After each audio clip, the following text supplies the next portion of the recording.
आपका हमारे channel pharma lectures में आज का वीडियो बहुत ज़्यादा इन्फॉर्मेटिव और इंटरेस्टिंग होने वाला है। बिकॉज आज के इस वीडियो के अंदर मैंने डिस्कस किया है कॉमनली यूज़ होने वाले इंजेक्शंस के बारे में, जैसे कि यहाँ पे आप अपनी स्क्रीन पे देख ही सकते हो।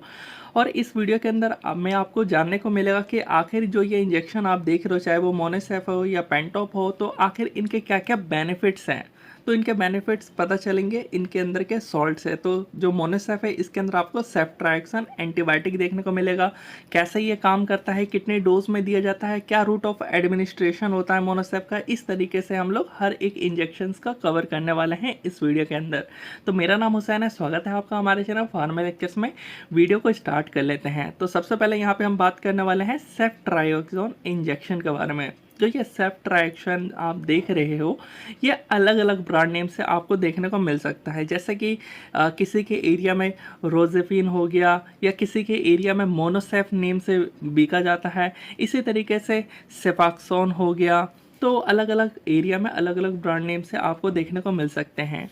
तो इस सब के अंदर जो है वो मेनली सेफ्ट्राइक्सन है जो मेनली ये काम करता है। तो इसका काम होता क्या है वो अब हम जान लेते हैं सबसे पहले। तो जो सेफ्ट्राइक्सन है वो थर्ड जनरेशन सेफेलोस्पोरिन एंटीबायोटिक होता है, जो कि रेस्पिरेटरी ट्रैक्ट इन्फेक्शन बोले तो जैसे कि न्यूमोनिया आपने सुना ही होगा लोगों में हो जाता है। वो क्या है, वो एक आरटीआई तो है, रेस्पिरेटरी ट्रैक्ट इन्फेक्शन। इसके अलावा आपने ब्रोंकाइटिस सुना होगा, जो आपके ये ब्रोंकस आप देख रहे हो यहाँ पे इन्फ्लामेशन हो जाना, यहाँ पे म्यूकस फिलअप हो जाना निमोनिया में। तो इसी को ठीक करने के लिए इस सेफ्ट्राइक्सन इंजेक्शन का यूज़ किया जाता है। इसी तरीके से अगर हम बात करें यूटीआई, जो कॉम्प्लिकेटेड और अनकॉम्प्लिकेटेड बोथ तरह के यूरिनरी ट्रैक्ट इन्फेक्शन में इसका यूज़ किया जाता है इस इंजेक्शन का। इसी तरीके से आपने देखा ही होगा कि टाइफाइड फीवर के दौरान भी इसको यूज़ किया जाता है, जो सैल्मोनेला टाइफी है उसको किल करने के लिए, जिससे आपका जो टाइफाइड है वो ठीक हो पाए। और इसके साथ साथ जो स्किन और सॉफ्ट टिश्यू इन्फेक्शन है, वहाँ पे जो वाउंड होता है, घाव होते हैं, उसको सुखाने के लिए कि जो बैक्टीरिया वो इन्फेक्शन ना फैलाए और जो घाव है वो जल्दी से जल्दी सूख जाए। जब बैक्टीरिया नहीं रहेंगे, इन्फेक्शन नहीं फैलेगा तो जल्दी से सूख जाएंगे। तो अब हम नेक्स्ट बात करने वाले हैं पेंटोप्राजोल। उससे पहले हम जो ये सेफ्ट्राइक्सन है इसके बारे में थोड़ा सा और जान लेते हैं कि ये एक ब्रॉड स्पेक्ट्रम एंटीबायोटिक होता है। कैसे काम करता है, तो जो बैक्टीरियास आप देख रहे हो ना, जैसे कि यहाँ पे आप देख रहे हो ये बैक्टीरियास, तो इसके अंदर जो सेल वॉल होता है इनका, वहाँ पे पेनिसिलिन बाइंडिंग प्रोटीन्स होता है, वहीं पे जा करके ये बाइंड करके एक तरीके से सेल लाइसिस कर देते हैं, जिससे ये बैक्टीरिया जो है वो मर जाता है। इसका जो डोज होता है वो 102 ग्राम डेली दिया जाता है एक एडल्ट में। कितने टाइम तक वो आपका डॉक्टर ही आपको बता सकता है, और आईवी और आईएम बोथ रूट से दिया जाता है।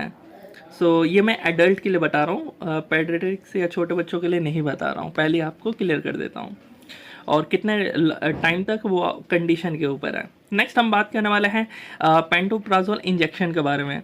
तो पेंटोप्राजोल के अंदर यहाँ पे ब्रांड्स आपको देखने को मिल जाएंगे। पेंटोसिड हो गया, इसके अलावा आपको देखने को मिल जाएगा पेंटॉप हो गया और प्रोटियम हो गया। तो अलग अलग ब्रांड्स जो है वो सेम इस सॉल्ट के ऊपर इंजेक्शन बनाती हैं, जिससे आपको ईजिली परचेज करने में हेल्प मिलेगी इस नेम से।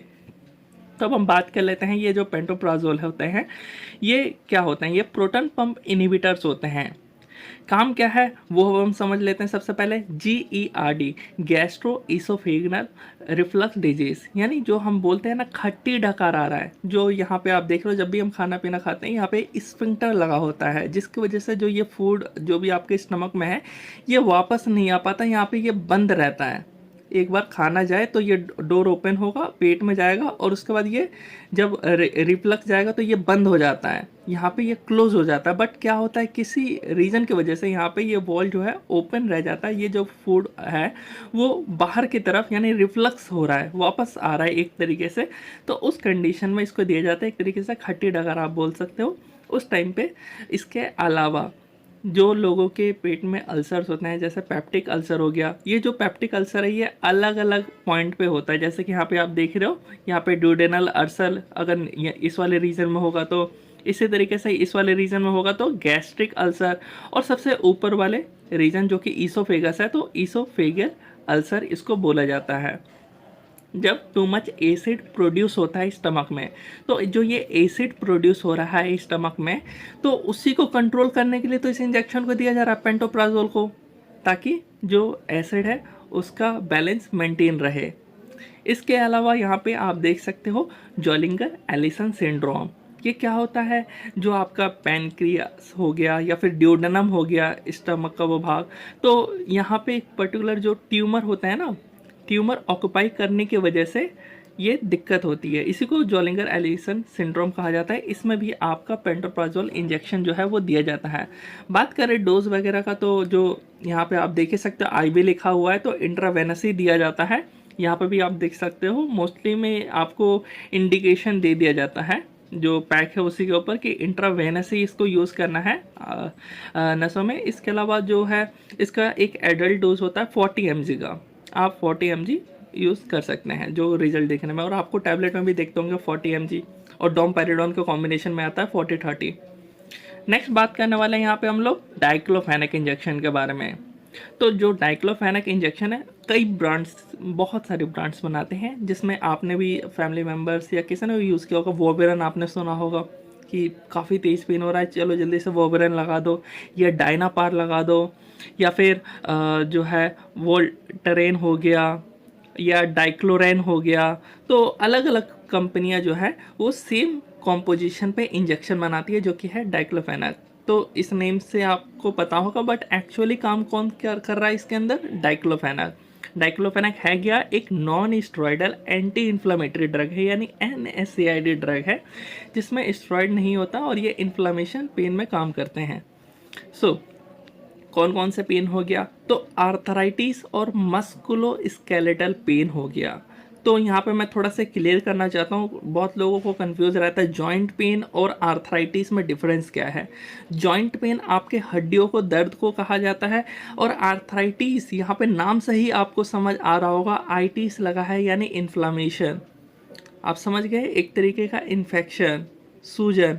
तो ये जो आपके जॉइंट्स में होता है इन्फ्लामेशन, सूजन, जो इन्फ्लामेशन हो रहा है, इसी को हम आर्थराइटिस कहते हैं।